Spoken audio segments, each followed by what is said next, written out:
কাতারের জাতীয় দিবস ও বাংলাদেশের বিজয় দিবস উপলক্ষে কাতার ইউনিভার্সিটি গ্রাউন্ডে গ্রেটার নোয়াখালী এক্সপ্রেস টিমকে সমর্থন জুগিয়েছেন কমিউনিটির নেতারা। বৃহত্তর নোয়াখালী ঐক্য পরিষদের সভাপতি আব্দুল মতিন পাটোয়ারি ও সাধারণ সম্পাদক এম এ বাকের, উপদেষ্টা শাহজাহান সাজু, সিনিয়র সহসভাপতি শহীদুল্লাহ হায়দার, ব্যবসায়ী মোকাররম আলী চৌধুরী সহ অন্যান্যরা উপস্থিত ছিলেন। বৃষ্টি ভেজা দিনে খেলোয়াড়দের উৎসাহ যোগাতে মাঠে বসে খেলা উপভোগ করতে পেরে উচ্ছ্বসিত কাতার প্রবাসীরা। 4টি দল অংশগ্রহণ করলেও প্রথম ম্যাচের পর দ্বিতীয় ম্যাচ বৃষ্টির কারণে পরিত্যক্ত ঘোষণা করা হয়।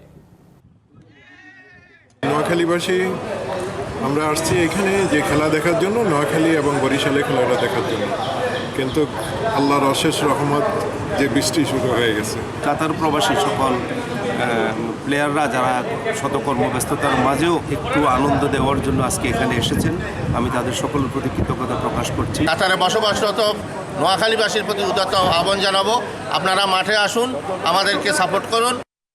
নতুন এবং ফিরে আসা গ্রাহকদের জন্য নগদে চলছে ক্যাশব্যাক সহ প্রতিদিন হাজারো উপহার জেতার সুযোগ। হবে আশা আর ফেরা, সারপ্রাইজ সেরা।